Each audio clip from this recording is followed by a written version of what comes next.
afternoon. Scott Luton, Greg White with you here on Supply Chain Now. Welcome to the latest episode that we're really excited about, Stand Up and Sound Off. Greg, how you doing? I'm doing great. So I'm trying to be concise. I'm doing great, Scott. Yes.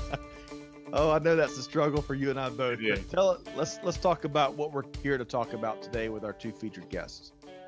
Yeah, I mean, I think that the important thing to think about here is that these are advocates for change, right? And all we're talking about is the change that so many leaders and companies want to make, and yet they need guidance on how to do this.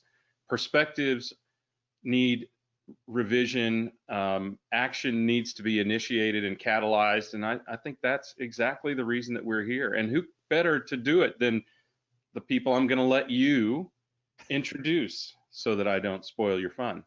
That is right. So welcome to all of our attendees. Today is the latest installment of our Stand Up and Sound Off series, which is highly interactive. And not only are you going to hear from two featured guests, but we're going to hear from you, and that's really important. Today's topic, equity advocates share change strategies that are working. They're working inside corporate America. So stay tuned. It's going to be a great conversation. We're going to be featuring, as Greg alluded to, Anya Caruso, VP Risk Management, Advisory, and Brokerage with the Plexus Group. Anya, how you doing? Thank you for having me. Doing great, even on a rainy afternoon here in Atlanta. Well, you know what?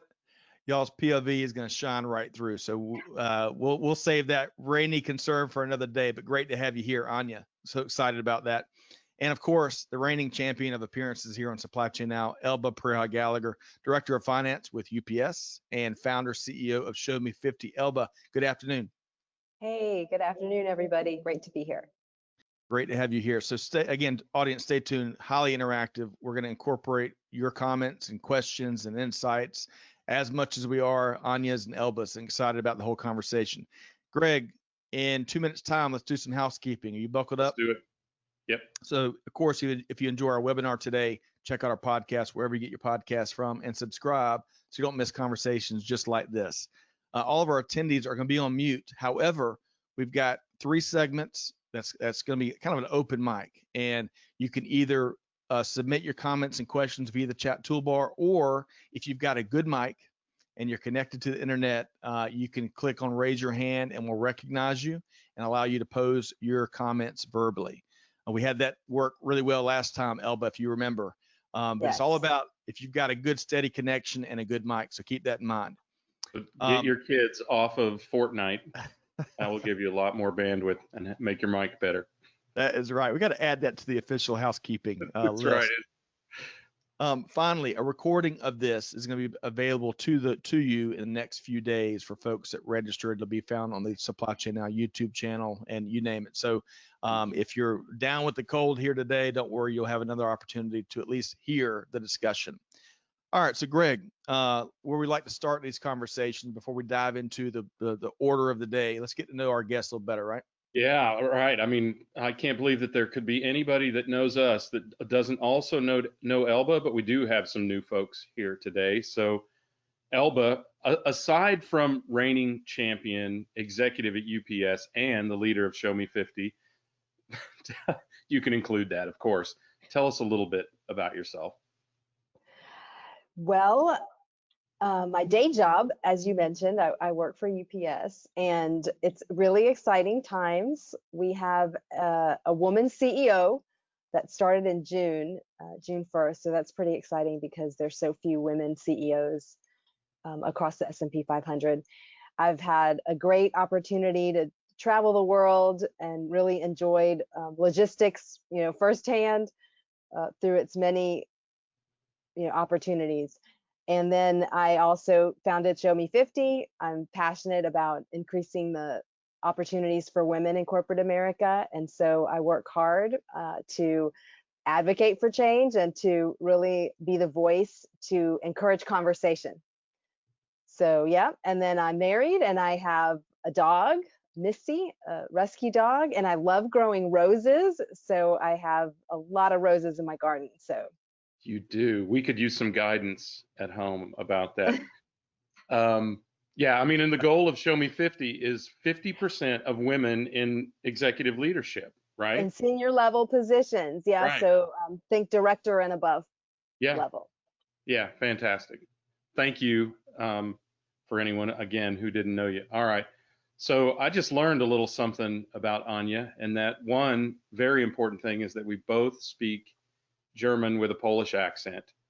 But even more importantly, I'm not going to go into why that's my case, but even more importantly is that Anya came to America on her own at 16 years old and went from receptionist to risk management A player over the course of her career.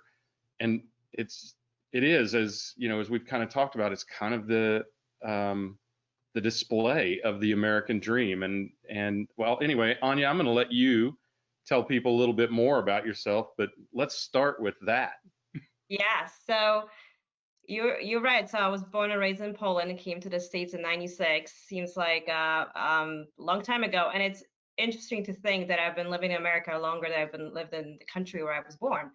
Um, so I guess because we kind of started on a personal level, I'm married to 15 years to my hubby Steve, and he's also in the risk management field, which makes those night conversations really interesting, right? And then I have two kids, so they're actually not playing any video games. They are physically in school. This is week 2 when I have Wow. them out of my hair, so hallelujah. But on a professional level, so I am a client-centric risk management executive. Currently, I work for a brokerage company, property and casualty and benefits brokerage company. But I've been doing this for 20 years. I've been on the insurance company side, so I always laugh that I have the other team black book, and I know how the secret sauce is made on the insurance company side. But I've been advocate for diversity, equity, inclusion.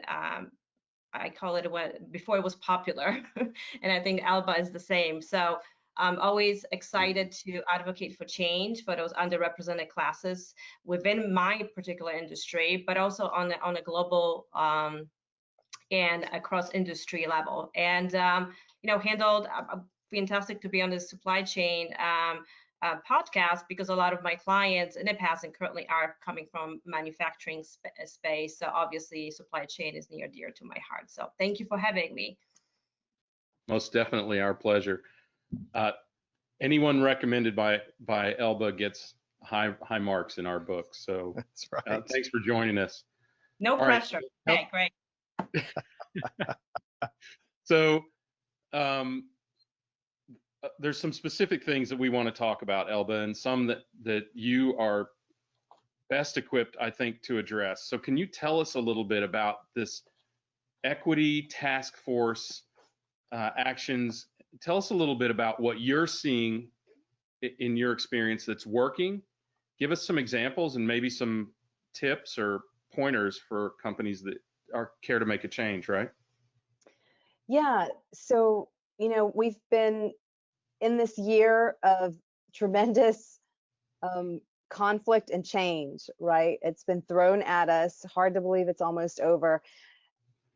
Early in the year when George Floyd was killed and everything started, it really awakened people to be exposed to something very different and things that we used to not really talk about at the office. And the initial thought was people were uncomfortable. Some people were angry. We weren't talking to each other enough.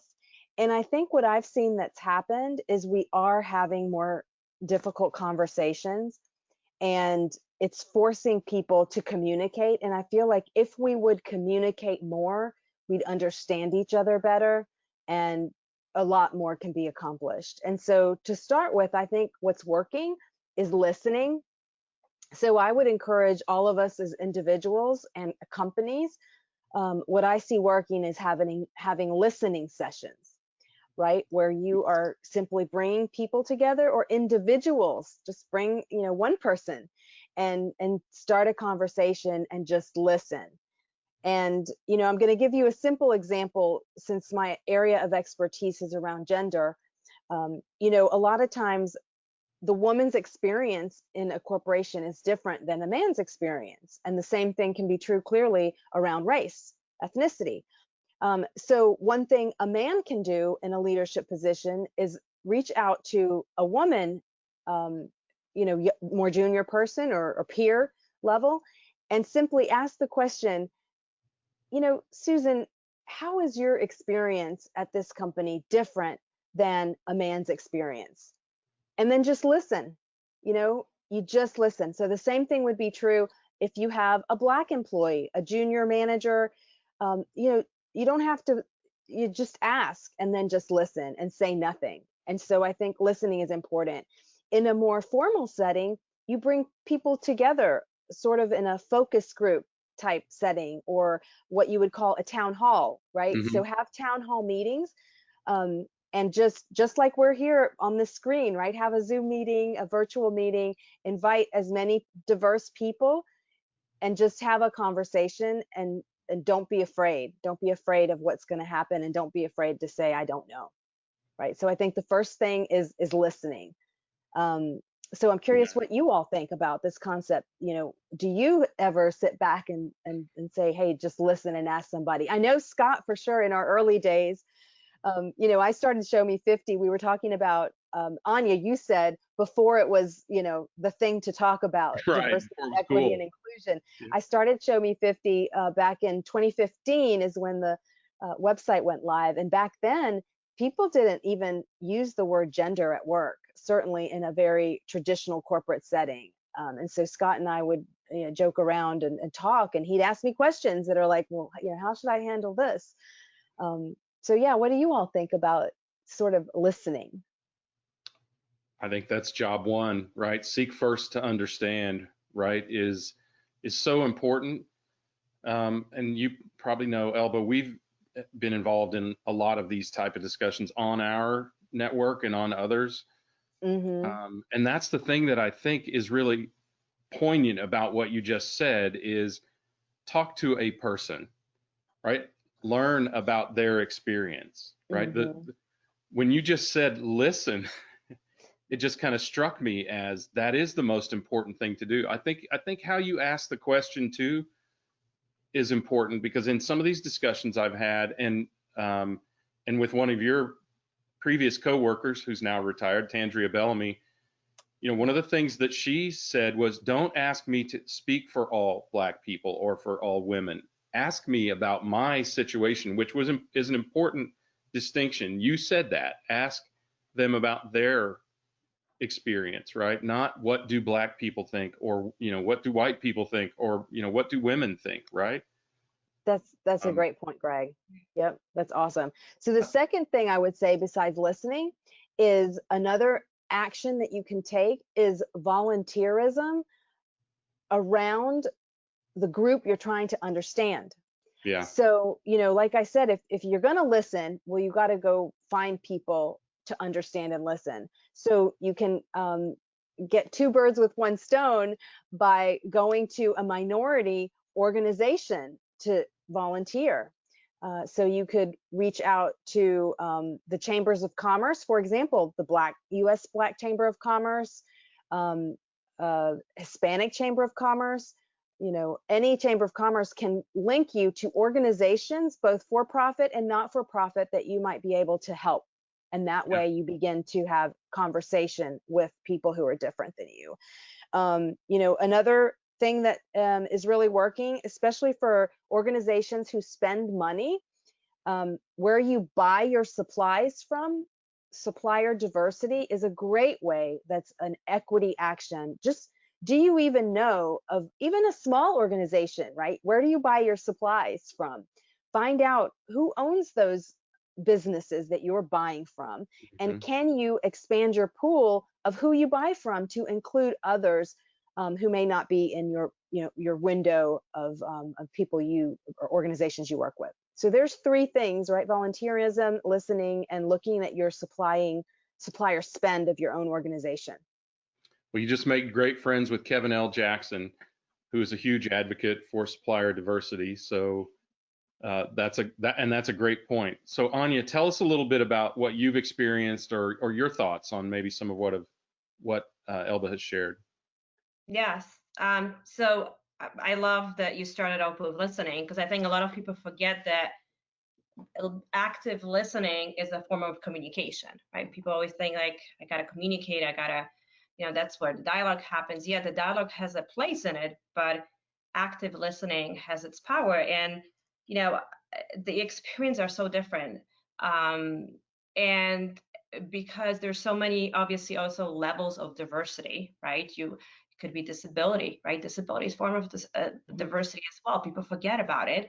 And how many people have disabilities that are not visible, right? There's so many layers. And, me personally, I'm in tune to it because my daughter has type 1 diabetes, right? She has to go through life with her disability, and it's not really visible when you look at her, right? So I'm always trying to think mental illness, right? There's such a huge increase in, I was talking yesterday to a friend of mine in that works for colleges, and the increase of students with the mental challenges that are going through, right? I mean, it's the same thing in the whole society. So I can tell you that when we listen, we don't make assumptions. And I think it's easy to make assumptions or feel that if you experience something for a given group of people, that is representative. So I really appreciate that Alba shared that with us. And that voluntarism, the pro bono, encouraging your employee base, but also showing by example. Because if you just say, oh, we should do that, you have to really lead by example and put your money where your mouth is, so to speak. So much to weigh in on. I love we listen, we don't make presumptions. I think that is so powerful, right? Yeah, agreed. All right, so to our audience, right out of the gate here, I think we've got a lot to talk about, a lot to frankly rally around and challenge each other with. So we want to hear from you. We want to hear your thoughts. We want to hear whether it's comments on what you're hearing. We've got the next 12 minutes booked, right? To hear your comments, your point of view, even your questions, follow-up questions to Elba and Anya. So use your raise your hand icon, or feel free to type it into the comments. And if you see me looking over to the right, it's because I've got all your comments over here. I promise I'm listening. Our first comment comes from Gemma, and Gemma says that I have autism, but it just takes more soft skills classes to fix it. It works with me day by day. What great unique perspective for her journey, that in context for the rest of us that don't have the challenge of autism, frankly. So putting yourself through other people's in other people's shoes and not making assumptions, Anya, because that folks, regardless of the challenges that they may be burdened with, going to do big things, and it takes folks that know that and want to embrace it, but also want to, most importantly, understand how they view life and how they view their journey. So let's start there. So Anya, let's keep building on when you hear that type of comment, when you hear what Greg pointed out in terms of the value of not making assumptions. Tell us more. Yeah. So when you might be leading a team, you might have a coworker, and you notice something is just, I'll call it off. Just you see maybe if the introvert, they need information ahead of the time going into a meeting. So I think you got to be in tune and start a conversation with, help me understand. Because I think a lot of people are saying, well, I don't have the tools. How do I open this package? I want to do the right thing. I want to show compassion. And I think it's being bold and courageous to ask questions. I think nobody's going to feel offended if you going to ask questions and come from the place of curiosity. And I'm not saying it's easy. Some people do have tough time. And I would also discourage you to say, well, I can relate to you because X, Y, Z, and not a form of your own diversity. I can tell you, I had a boss in the past. I love stories, so I feel like maybe that would be reliable. And I think we were doing, I was going for a promotion, and I didn't get it. It actually went to a gentleman 2 levels below me. So he's just a bunch of levels, and I just couldn't understand. And my boss, his dad is Black, and he sat with me and he tried to sympathize. And I know, I understand diversity. You know, I'm Black, you're a woman, and I appreciate where he was trying to go, but making that assumption again that it's relatable to my situation was really off-putting, right? Instead of letting me be heard. So that's sort of So, my take on it. Anya, thank you for sharing. I want to get Yeah. Elba to respond to what you just shared, and then I want to circle back to some of the comments we're getting. So, Elba, in a Reader's Digest fashion, how would you respond to that? Yeah, I could see how it goes back to communication and getting to know people well and spending enough time with them talking about things that matter to each person, so that when you have a difficult situation, you don't jump to conclusions. You know, I'm still thinking about Gemma and, you know, her comment about, you know, her experience at work. And that brings me again to the same topic as I wonder how comfortable she is talking about the challenges she faces, you know, particularly around COVID. Um, Working mothers who have had to take on so much additional burdens at home, when the kids were not in school, right? Um, a lot of women didn't feel comfortable talking about any of that, because a lot of times women can be penalized for and being thought of less dedicated if they start talking about family issues. And so I can imagine anybody with a disability as well, especially if it's one that may not be visible. um, the studies that I've read talk about, you know, there's a perception of being weak. And so when you're in a big giant corporation and, you know, and suddenly somebody has some type of disability, they can be perceived negatively and then they keep it to themselves. And I think that workplaces can be so much more productive when all employees can bring their whole selves to work and not feel that they have to be penalized and shoulder an additional burden. Well put. Well And I put. think it's the leaders. Let me just add to draw upon this comment. And I think it's on the leadership to show and bust the myths and show their own vulnerabilities and challenges, because I'm very conscious to show up as a mom, because quite frankly, it makes me better leader than I could have ever been. And I don't think I'm naturally, I'm honest with myself. I am like, I always wanted to be a mom. That was never my thing. And I know a lot of young women that I mentor that are at this crossroad of, do I start a family? Do I have to choose?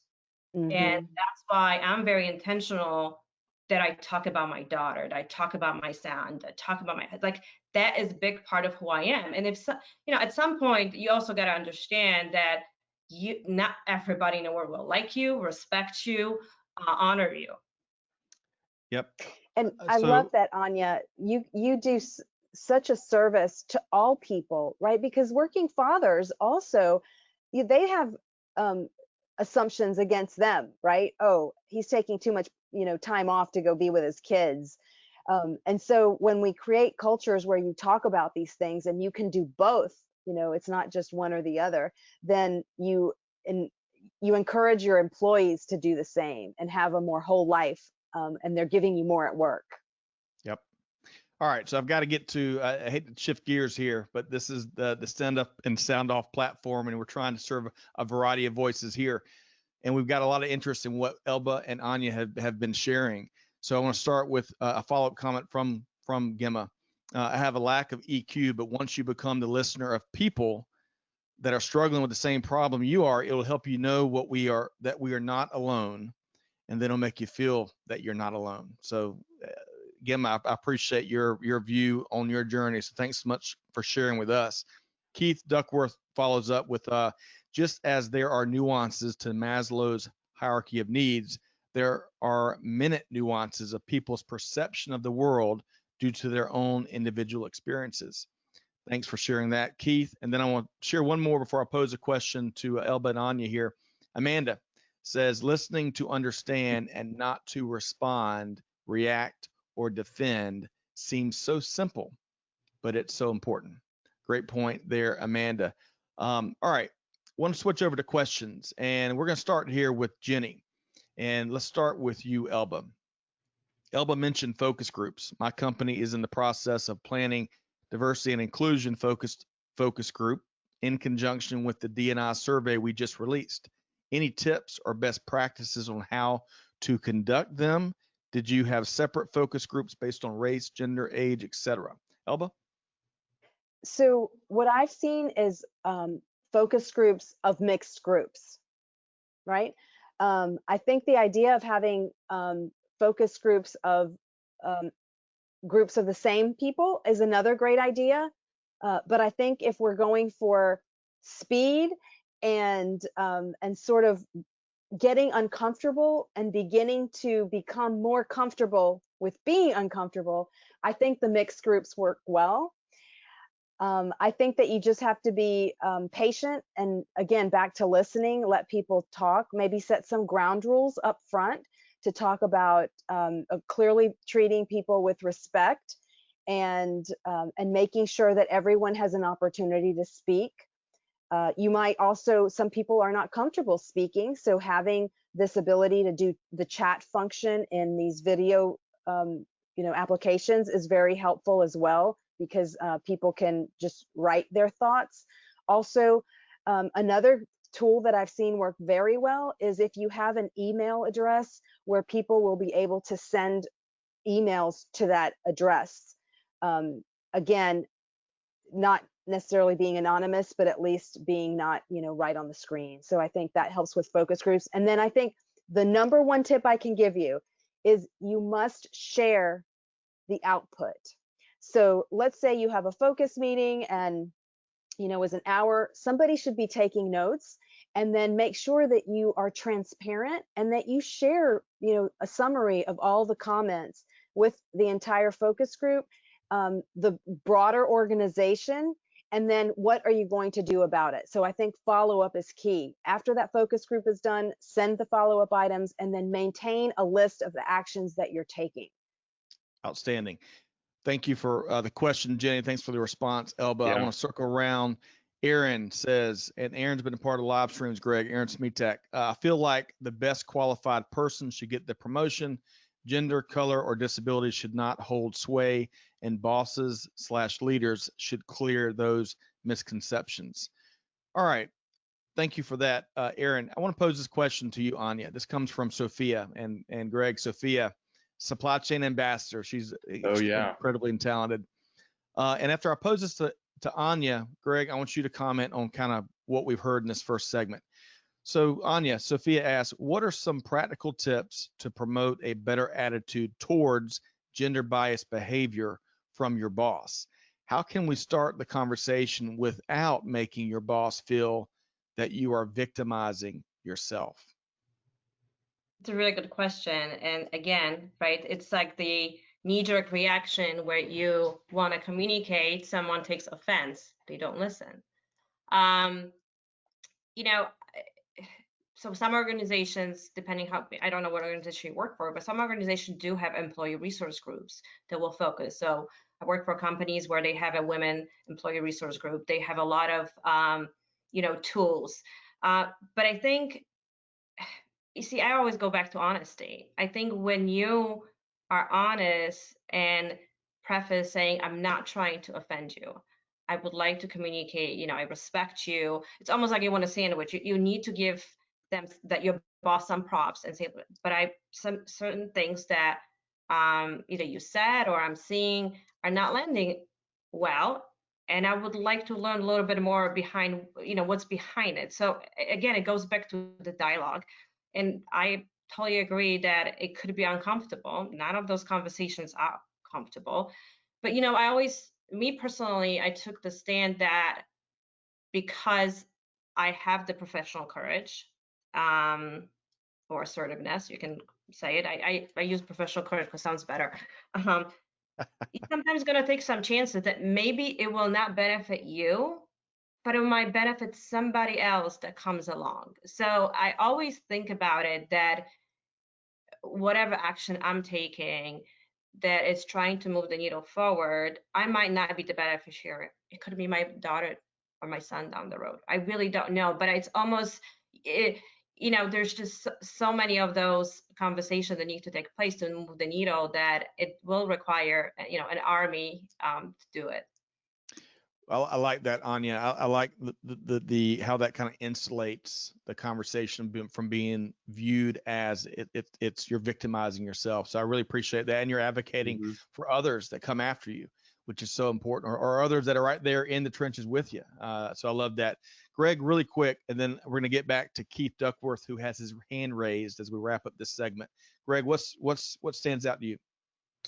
What stands out to me is the guidance for leaders or potential offenders is that, all you have to really do is care enough about somebody else to think about their perspective, right? I mean, I guess I've been, I don't know if I would say shielded, or I would say, what do I want to say, immersed in this, because my mother was a big activist in the National Organization for Women. Her best friend was a lesbian female judge in the county that we lived in, and my family, as we know, is pretty diverse. So I guess what is unfathomable to me is two things. One, that this is so pervasive in this day and age that such a conversation, such tactical discussions is necessary. At the same time, I acknowledge that it is and must be, and that there are alternatives. I think some people want to fight through this, and I think the way that Anya has described it is be respectful, acknowledge that you are hurt, offended, or whatever. I think most people will go, oh my gosh, I did not mean it that way. They're not trying to oppress anybody. They're embarrassed probably by their ignorance. And the other is acknowledge that if this is a really prevalent problem for you where you are, maybe where you are is not the right place to be. If the organization can't be fixed, if the organization doesn't have or establish the awareness that you think is necessary, it might be time to move on. We've had that discussion as well, right? I think we had that discussion maybe once before, Elba, when you were on. Yep. All right, so we've got a ton of comments coming in. We're not going to be. Scott, go I've ahead. got to interrupt here because Go. just a couple of quick things on Anya's comment on what to do in those kind of situations. I want to make send people to a great resource. It's free. It's online on the Lean In website, and these are 50 ways to fight bias. Just Google that. Lean In 50 ways to fight bias. They're situations just like what Anya describes, and it tells you exactly why it happens and what to say. And so go check out those cards. And then the second thing, Scott, I want to go back to the person that made the comment. I didn't hear the name. It is such a widely said thing. We got to talk about it. And this is the notion that the best person should get the job. The best person should get the job. Absolutely agree. But unfortunately, we are not on a level playing field. If all things being equal and everyone had the equal access to promotions and greater economic jobs in corporate America, then the best person would get the job, but they don't, right? When jobs are not posted, like a job comes open and you don't even know it was open because the company withheld the information and another person was placed into the job and you didn't even know, you couldn't have put up your qualifications and you felt you were qualified. How are you going to find the best person for the job, right? When there are leadership programs that aren't shared and some people get to go take them and other people don't even know they exist, how is that a level playing field? So absolutely, I think diversity and inclusion work is about getting the best person for the job, but at the same time, we got to have a level playing field. Agreed. And you're illustrating how different folks have different journeys, and there's a blind spot that we all have, and we don't personally experience some of the things you point out that are very real for others. So I appreciate you sharing, and I appreciate the comments. We'll try to carve out some time to talk more about that.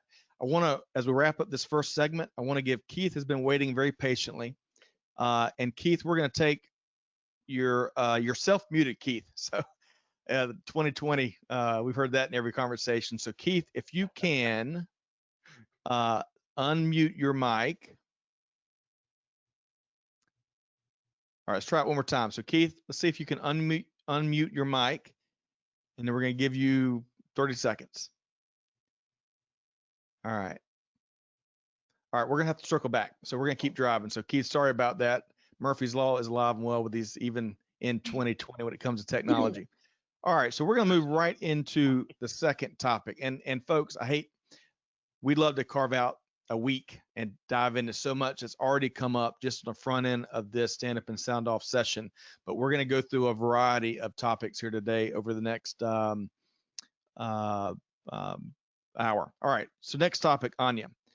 Really want to talk more about employee experience and not only you got to create it, but really enhancing and optimizing it, especially with an aim towards building that inclusive workplace. So please tell us more, Anya.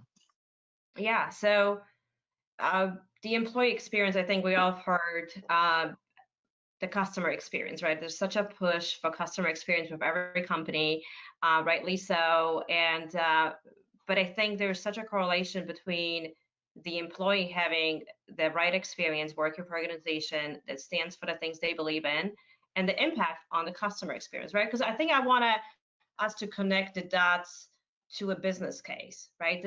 Those topics that we're discussing have direct correlation to the balance sheet. There is the CFO magazine released an article of a study that was done about the impact of sexual harassment by the leadership organization to their stock and equity, right? You've got countless examples of how this is really a business case. It's not sort of touchy-feely HR issue. So the employee experience, it's like, what does it mean to be truly inclusive? And as a leader, I think there's two layers. You gotta be lead outward and inward, right? So there's two pillars when it comes to being inclusive.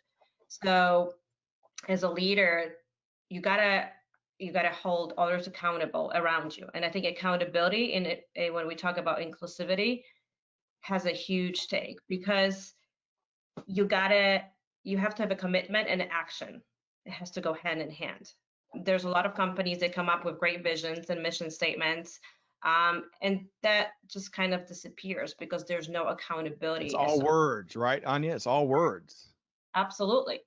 There has to be the ownership, right? Because somebody has to own it and drive it. So, for example, some companies that either are starting employee resource group, they usually should be sponsored, right? That resource group should have a sponsor that has a leadership level. And again, it can't be just, oh, it's great to put on my resume. So the motive behind that ownership has to be a right one. I think motive in so many other discussions is important, but with this one, the motive has to be pure. And whoever makes the decision to put this person in charge of leading that task has to think that through. And I know we're going to talk about it later on in the show, but the allyship, right? And what does that mean? So that's another component. And like I said, I'm not going to steal Elba's thunder, so we're going to go into the allyship a little later on.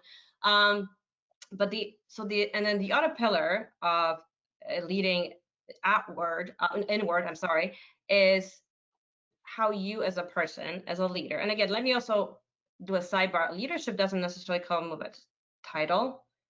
Especially these days, there's a lot of reskilling going on. It's all about how you kind of own your role, and you can be leader without a title. But your curiosity, your humility, and your courage. I think those are the three examples of when you think about inclusive leadership and leading by example, you have to exhibit those three. All right. Wow. All right. So Elba, I want you to follow up to what you just heard from Anya, and whenever you're ready, if you want to dive into that allyship slide, we can do that. Yeah, I mean, I think I love juxtapositioning the user experience and the customer experience and the employee experience. Yeah. And it's so important to have your employees passionate about working for your company. What's the purpose of your company, and what's the purpose of you as a leader? I think the leader has to be the one that's painting the vision and inspiring and making people feel comfortable and happy. What's the happiness factor in your organization? I think it's critical. And I think, one way we've talked about listening, but also in the allyship, if we do want to pull up that slide, I can just mention, what can we do as leaders, as sponsors, as Anya said, who's in charge that's actually leading the change. Many employees see themselves as allies to women of color. This specific image here is going to be about women of color, but I want you to imagine it's anything, right? Employee, how much of an ally are you to people with disabilities in your company? To anything, right? Immigrants, to people who speak English only as a second language. Maybe their English is clearly, difficult, and how do you relate with them? So in this study, they asked, this is part of the Women in the Workplace study, what percentage of employees say they are allies to women of color? And then we're going to compare it to the actions they're taking consistently to support them. So 65% of women said they're allies to women of color. But then when you start asking the types of activities, for example, I listen to personal stories of women of color, only 52%. And then the next question is, I publicly acknowledge or give credit to women of color, only 45%. Next one, another action is, when I see discrimination against women of color, I actively work to confront it, only 35%. And then two more, Amanda, let's see, this one, I take a public stand to support racial equity, only 32%. And then I mentor or sponsor a woman, one or more women of color, only 12%. So although 65% of women and 61% of men say they see themselves as allies to women of color, only 8% of men and only 12% of women are mentoring a Black woman. And again, although this is specific to women and to women of color, fill this in and ask yourself, will I say that I support a more inclusive work culture? But then, okay, how many times have I reached out to have a Zoom meeting or lunch or what have you with someone in a different group from me, right? So I would challenge everyone, and again, what Anya said about sponsoring, this is in effect a way you sponsor, whether it's an ERG or any activity. Walk the talk, right? Walk the talk. So do Love something. It. Deeds, not words. Thanks for the slide, Amanda. Definitely. Thanks, Amanda. If you could drop that slide out of the view real quick, and we'll revisit that in this next segment. But hey, Greg, I'm going to come back to you. But before I do, I want to share a little factoid that I uncovered in the last week or so. So Meet the Press, one of the longest, if not the longest running shows in television history, 70 years, 37 seasons. It's beamed into homes every Sunday, every week. And such a powerful platform, but there's not been a female moderator since 1953, since the co-founder.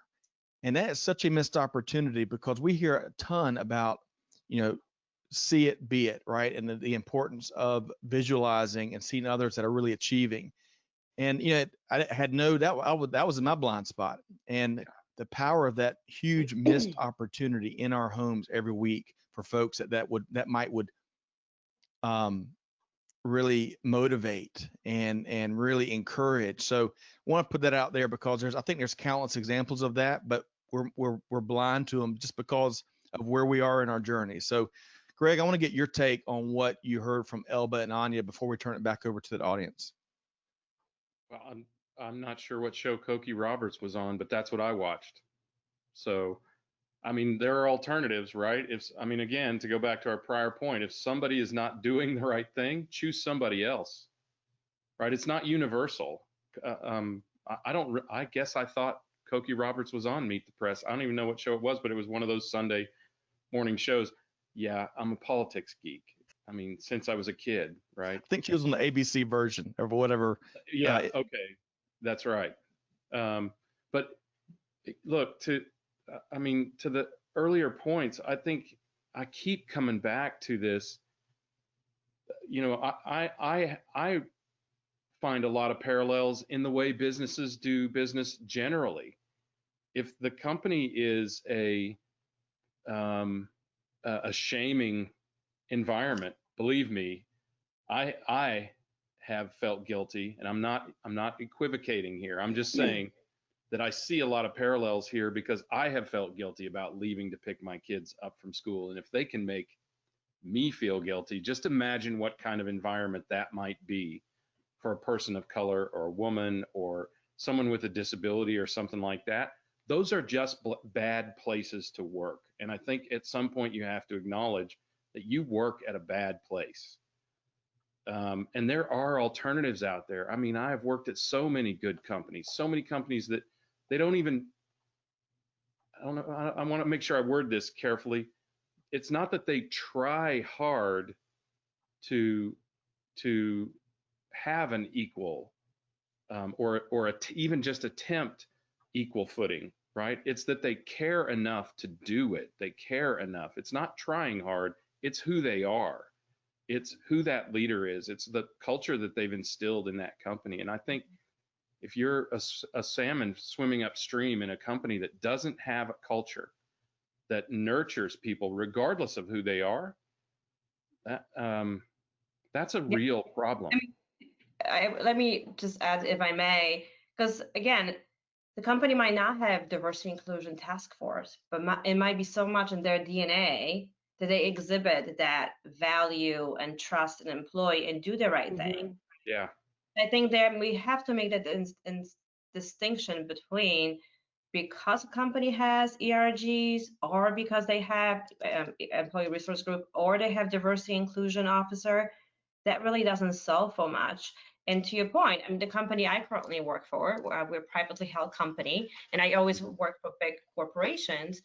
It's part of our DNA. It's what our CEO instilled in us, right? We don't have a D&I task force, but it's the care for the employee where we feel valued, appreciated, respected for our own distinctive traits. And I think that's what really you want to get into when you talk about inclusive environment, to be valued and respected.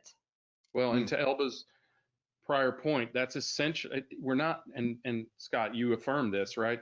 We're not looking for task forces. We're not looking for inclusion initiatives. We're looking for inclusion. We're looking for equity. We're looking for fair play, right?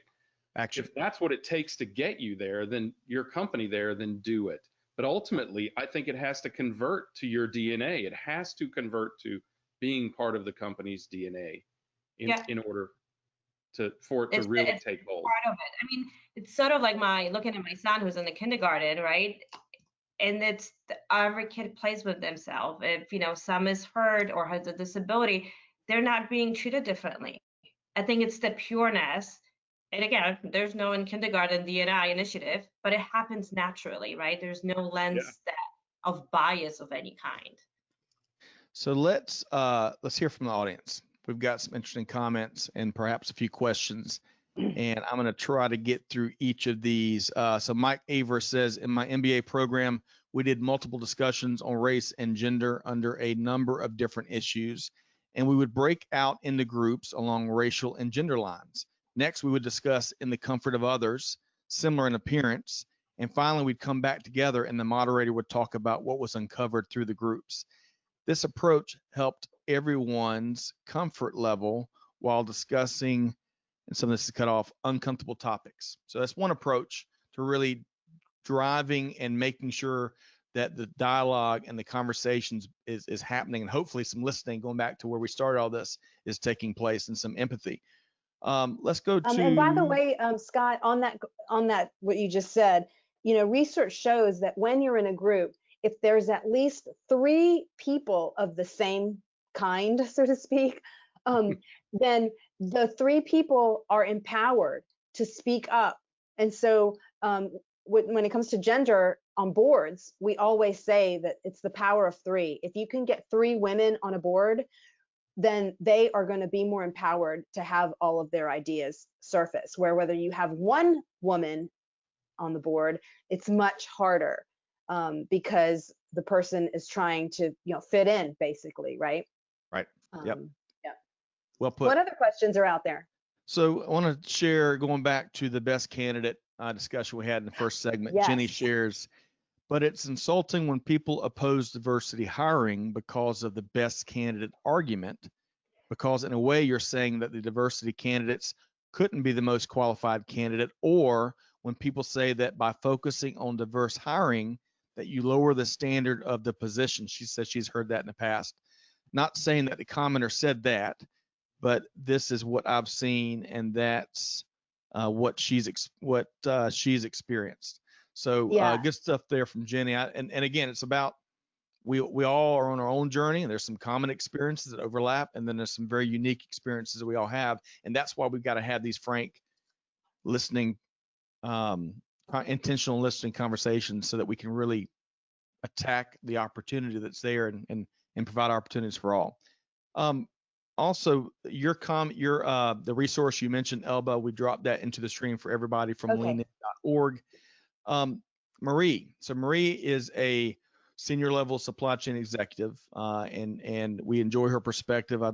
She's great. She drops a lot of great knowledge on in LinkedIn. Marie says, Elba hit on something with jobs not being shared. Today's job market in general isn't a level playing field. Most roles are filled through networking, not review of all viable candidates. Hmm. So, Elba, do you want to respond to that real quick? oh, yeah. So, that's one of the whole reasons I started this organization, right? I too believe we should have a meritocracy, right? The best person should get the job. But the problem is the best person cannot get the job in the systemic bias process we have across companies today. Starting with jobs not being posted. Here's another one. The criteria for jobs isn't accurate, right? It's not complete, it's old, and it's not fully communicated. So if you don't know the job's available, and then if you did happen to know a job is available, the criteria is incorrect for what the person in that job actually does.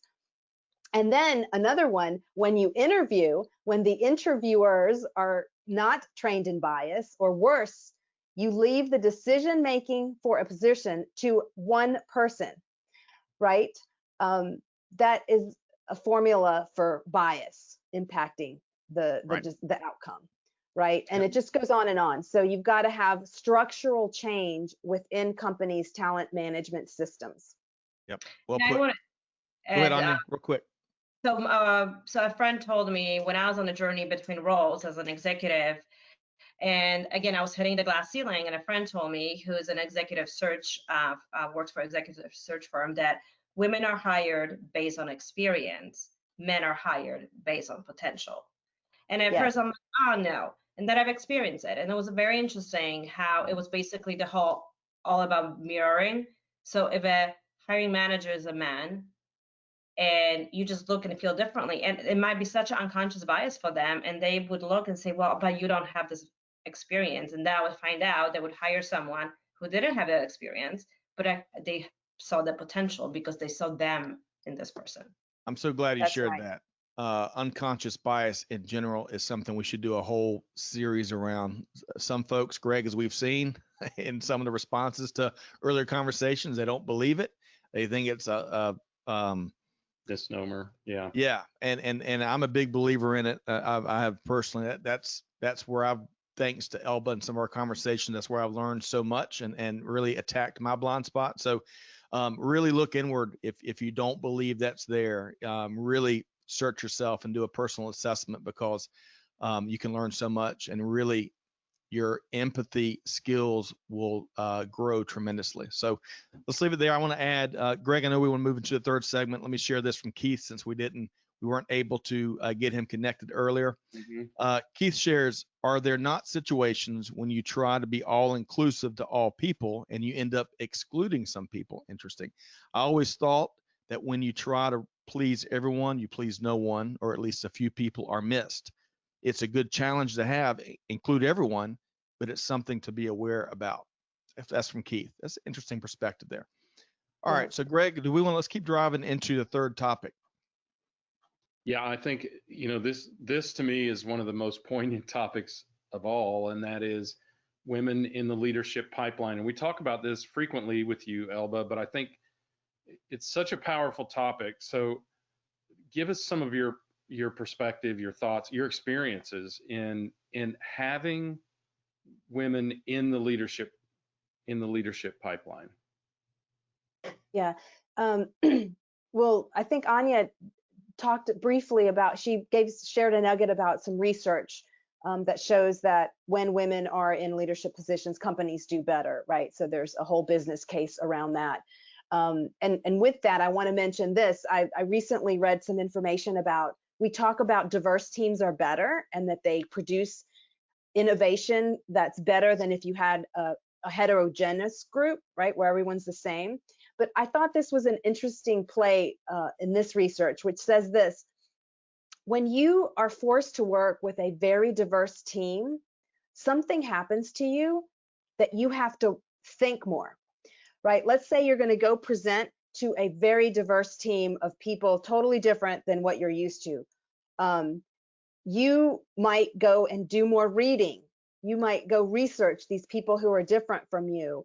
You might try to figure out how you're going to come back with counterpoints if they are to challenge you on something.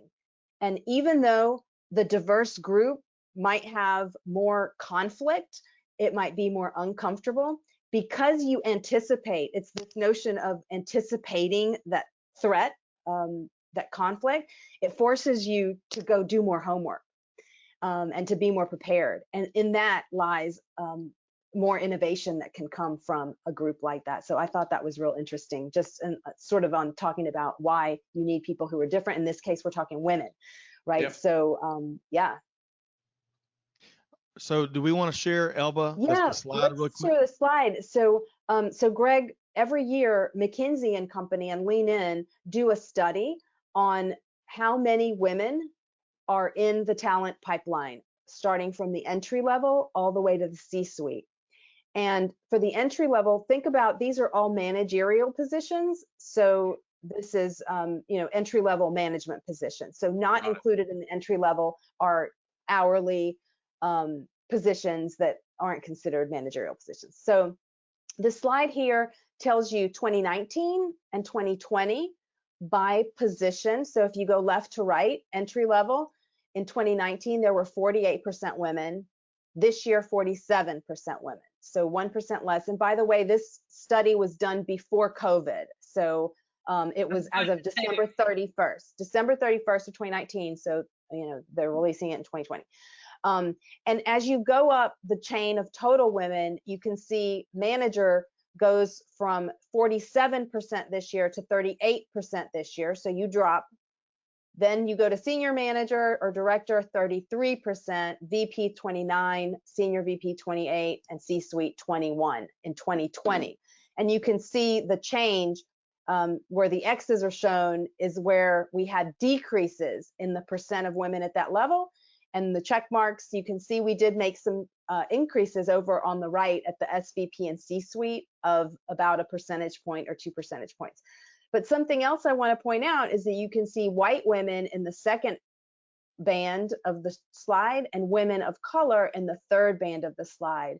And you can see that for white women, again, they made progress over on the right side and the senior levels, but all three of the middle sections declined a percentage point. And then what's most concerning to me as a woman of color is that in the lower levels, we remained flat, so no progress.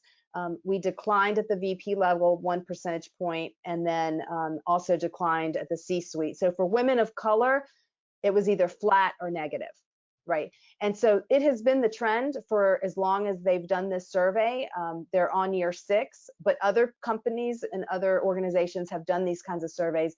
It increases about 1 percentage point per year overall. And so that's why the World Economic Forum projects it'll take 208 years for women to achieve parity in the United States in terms of opportunities in the leadership pipeline. Wow. So, and so I think one other thing that organizations can do is simply communicate this information, not do anything with it. I heard the comments about, just pick the best candidate, don't think about this. And so I say, yeah, for now, just publish this information. You don't have to do anything with it, but let your company employees know, where do you sit? Because a lot of people have the misconception that, oh, women have made so much progress, but when you show the numbers, you can begin to understand that it's not the truth. So just to give folks some perspective, I can only base it on the total population, but I believe that virtually every population is around 50-50 men and women right now, correct? So women of color make up around 40, depending on your definition of woman of color, between 43 and 47% of the population. Just to give you an idea, 30% of the population is Latino, 12 or 13% is Black, and 4-ish% is Asian / others. I hate that terminology, but that's how it's classified. So that is a dramatic gap in that women of color area. Yeah, and so Greg, I don't know the exact percentages, but for sure there are. I don't know the breakout of all the subcategories, but I do know that according to the labor force statistics, 52% of women are in the labor force. Yeah. Here's another thing. People always, some people sometimes say that we can't have 50% women in management positions because we just don't have a pool of women who want to be in management. They do want to be in management. In addition, this particular graph or slide is about managerial positions. So while somebody might say, well, we can't have 50% women in every position, like a truck driver, right? Or like some kind of, let's use sports as another example, right? Running the NFL, for example, right? But we're talking about in corporations, right? In management positions that work in an office on computers, right? Which is a big chunk of the workforce. There is no reason those shouldn't be 50% women. Anya, I'd be curious what you think about that, because I get that a lot. Do people ever talk to you about, well, I don't think there's enough women who want to be in managerial positions? Yes, I've heard that and had the discussion, but I think it sort of ties to what we talked about it before. Again, it's the experience versus potential. So if that person making the statement is looking at sort of the check marks of the resume saying this is the experience I need versus potential, right? Then they will view it like that. And then what Scott said it before, it's like the visualization of your success or who you can be, right? Mm-hmm. Again, I go back to the fact that my mom was a CFO, and I never thought I could be anything less than a leader, than an executive. And I saw how she treated her employees, how they looked out, how she mentored. And again, she grew up in a communistic Poland, right? This wasn't a corporate America, but it was that visualization for me to look after her. So no different if you don't have that diversity on, again, so many levels outside the race and gender presented on those levels. So how can those people aspire to? So I think it's making people open their eyes and say, you got to take some chances. Unfortunately, I understand that no corporation wants to say, oh, I'm just going to take a chance, right? That's not part of my business plan. Oh, let's just, hope is not a strategy. But you got to take some chances on the potential.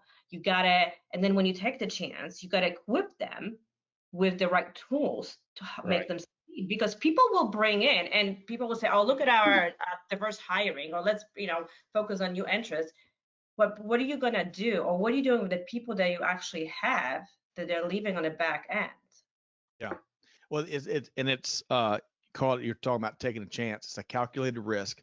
If you want to look at it very narrowly based on what it can add to the bottom line, which Elva spoke to earlier. I mean, there's thousands of different reasons for truly acting on diversity and inclusion, real initiatives with bottom line results, right? And we're not talking just the lip service that we hear a lot about, but if you look at it real narrowly, it can dramatically impact the bottom line. So I appreciate all of y'all sharing and including some of your personal experiences. So let's hear back from the audience as we start to wind things down. And these conversations, Greg, we never, we extend, we build everything around an hour here at Supply Chain Now. We added another 30 minutes to these stand-up and sound offs, and we need to start having 5-hour sessions because they're very meaningful conversations that everyone wants to share, and rightfully so. So on that note, I'll stop talking, and I want to hear, and I'll share with y'all what Marie, earlier we talked about, Marie shared, because she says that one of the best programs that she participated in at her former employer was an unconscious bias training. We did an exercise where the moderator asked questions about your background, such as who ever lived in an apartment, who has a cat, who has their tonsils out, and it was amazing to see who didn't look like you but had similar experiences or lives. I love the realistic element there, that Marie, that you shared. Keith, earlier, Keith wants to go back on what, Elba, you were sharing earlier as we were talking about real inclusion. He says just exactly what Elba discussed about the challenge of learning more about others when you're being in as part of a diverse team. He has always enjoyed being a member of a diverse team for that very reason. What you learn from your teammates, your colleagues, and just one quick editorial. I want to turn it back to y'all to respond. In our Veteran Voices programming, we hear from a lot of veterans, and of course the military. Every organization has challenges, every sector has challenges, but the great thing about the military is it's truly a melting pot, and because of the discipline and because of some of the things that's there, at least my personal experience, I really benefited from learning from folks from all walks of life, Korea, different parts of the country, different parts of the world, and was better off for it. So that was one of the highlights of my experience on active duty with the Air Force. So, all right, so we've covered between Marie and Keith there. We've shared some things. I want to circle back. Elba, what are some final comments as we start to wind down here? What are some key takeaways that maybe folks should really pay attention to? One of the action thing I thought of, it relates to some comments around inclusion and a comment we had earlier about, at some point you don't, the inclusive versus exclusive, somebody said something about, hey, at some point you can't include everyone, right? And somebody's going to be excluded and you can't please everyone. So since I'm all about action, here's an action step that we can all take when we try to be more inclusive. Every time you go to a meeting, and these days they're all on Zoom, and so either there's video so you know what the person looks like, or people, right? These are work meetings, all the people.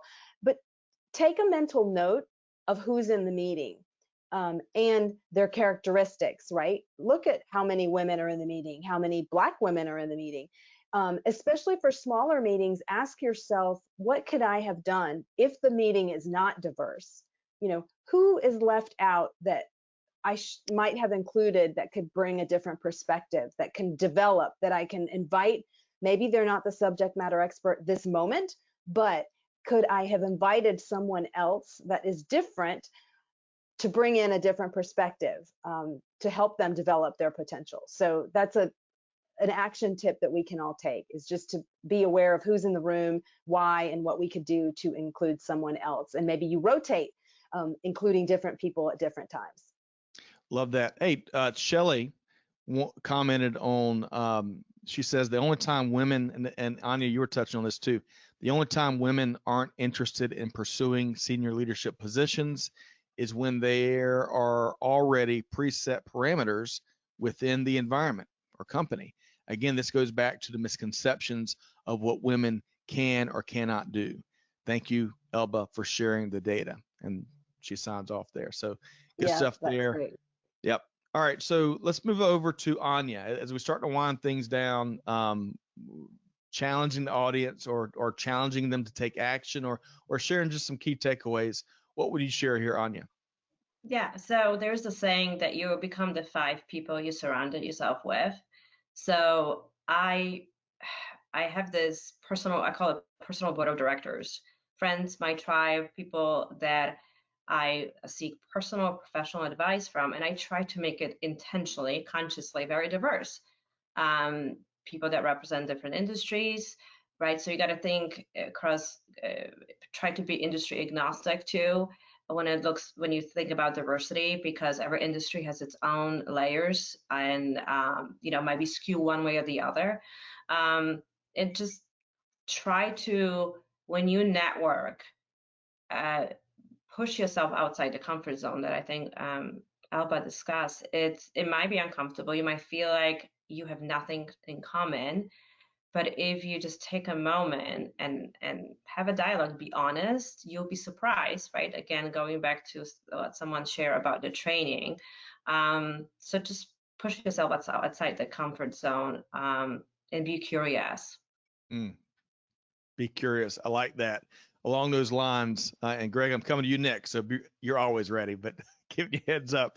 Jenny says, hey, I love it. Ask who is not in the room. Going back to what you shared, Elba and Anya, be curious. You listed that as one of the 3 big factors that make up effective leaders. I love that. And going back earlier, I think because I'm trying to listen with one ear, I over here take notes. Anya, you mentioned 3 things. Curiosity was one. What were the other 2? Way back when you were talking about success? Humility. Humility was one, and that's so important. Encourage. Love it. All right. Great. Awesome. All right. So Greg, I appreciate you being patient with me today as we're trying to have voices from around our community weigh in on this awesome thought leadership that Elba and Anya is sharing and experiences. Greg, what are some of your key takeaways here? I feel like I've learned a lot. And some of what I shared comes from what I've learned in this very discussion. So, I mean, it's been hugely helpful for me. And I think if I had to pick, I'm going to pick 2 things. One is caring. If you care enough about other people to learn about them and learn about who they are and learn about what makes them happy and what is off-putting to them or whatever, right? You can't go wrong. You just can't go wrong. That's all you have to do. And the other is, as an example of a woman leader that it would be so much better equipped for, even Elba, I'm not sure if this was your statement, but not often thought of as the ideal leader for a sports industry. Condoleezza Rice would be the best NFL commissioner ever. Great. Nobody knows football like Condi. That's true. So going back to something Anya shared, and an interesting feature I've seen in I get the Saturday edition of the Wall Street Journal. It's the only one I can afford. And one of the features they've got is they feature leaders kind of on the move in one of the sections, and they ask that leader, that business leader, who are their key advisors. And then in that 4 or 5 panel, they kind of share a little bit about their advisors, and it's really amazing just to see the different, how off the beaten path, so to speak, folks are going for really valuable input that has made a huge difference in their success or lack thereof. And it's a really neat feature. And Anya, as you were talking about how both of y'all were talking about surrounding yourself, I think that's something that oftentimes can be an afterthought all too often. And I can certainly speak to that. Can I just add sort of a funny side note to that? On my personal board of directors, I have some people who actually don't like are very opposite, and they're actually wouldn't be, I'm not even calling friends, but allies. But I do put them on my board. They might not even know it because it's not like it's anything formal. So because I am interested in the different perspective, right? How so again, think about it very broadly. And it's been helpful for me and on many levels. Well, thank you for sharing. All right, so I've got a question for you both before we wrap. And I know hopefully this isn't a curveball, but it comes from a very genuine place. So if you are, let's say you're let's say you're an industry association leader, or let's say you're building curriculum academically, or let's say you're creating digital content, and you really and very intently want to diversify the voices and the POV that's in that curriculum. what's the best way and the respectful way to reach out and share that's, you respect the accomplishments of folks and their success and where they are, but you really want to assemble a diverse uh, array of thoughts and POV and insights. Elba, what would your advice be there? This is my opinion, is to just say it. Just say, we are trying to diversify our organization and we want to include more diverse points of view. Elba, you're an immigrant, you are a woman of color. We would love to have you join us to help us develop programs that are more meaningful for our entire, whatever you're doing, employees, customers, blah, blah, blah. I would love it. I would not be offended, and I'm a woman of color, right? So you could throw in the word opportunity, right? We want to give you an opportunity to grow with us and help us grow. We need your opinion and your point of view. Join us. Will you come join us? Love it. That's my answer. Anya, what would your answer be? I mean, transparency, it was within the same line. Just be transparent and then be sort of keep the tally, right? Because you might get sidetracked and say, oh, we have enough, and have the people that are making those decisions kind of hold each other accountable. You have to have accountability buddies along the way as you try to build that kind of bench strength and look for ideas. So love it. One thing I would tell you not to do is not to ask the person to be the one that's leading it. Help us, write the curriculum from the, we don't want to be, just chosen because of that. You know what I mean? You need to be running a program and include us to participate and contribute. But what does offend me is when I'm asked just to be the token Hispanic and come and, be on this panel to be the token Hispanic. That bothers me. Yeah, I appreciate you sharing. I think lots of our members of our audience that are trying to do they're trying to take action. Let's face it, they're trying to take action. And to your point, Elba, everyone kind of perceives those conversations differently. So I really appreciate you sharing, because that's what we're after. With sessions like this, it's not about the lip service. It's what steps are we going to take? What are we challenged with? Do something different as we depart here, right? All right. So a couple quick comments here from the audience. Shelly loves Anya's personal board of directors tip. And Shelly, hope you're well. Great that you're with us here today. She also agrees with each of us. Today, more and more people respect leaders who are committed to equality of both access and opportunity. Well said, Shelly. Thanks so much for that. And Jeannie says, "Amen, amen, Elba." So I'll echo that. Thanks so much. Let's one final question for Elba and Anya, a simple one, how folks can connect with you. And then Greg, I want to get a couple of key takeaways before we sign off. Elba, how can our listeners connect with you and Show Me 50 and everything you're doing?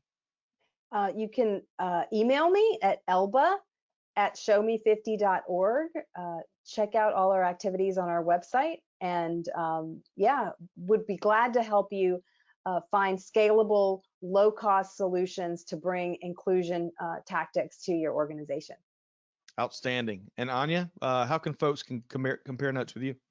Yeah, absolutely. So I'm on LinkedIn. I'm an active LinkedIn user, so just send me a request. I don't think there's any other Anya Caruso, so not, Steve Jones kind of a name. And I'm always welcoming, expanding my network and just having a virtual chat. Love helping and giving back, so it would be an honor. Love it. And really appreciate all that y'all have shared here today. Yeah, we'll try to make it easier and include maybe direct LinkedIn profiles with the follow-up communication that goes out. But really very thankful. Anya Caruso, VP Risk Management Advisory and Brokerage with the Plexus Group. And of course, Elba Pereira Gallagher, UPS Director of Finance and founder, CEO of Show Me 50. Check out showme50.org. Y'all stick around just for a second as we wrap up. And Amanda, get ready. I think we've got just one final upcoming slide. But before we tackle that, Greg, and sign off, give us your key takeaways here today. You're going to be stunned that I feel like it has all been said.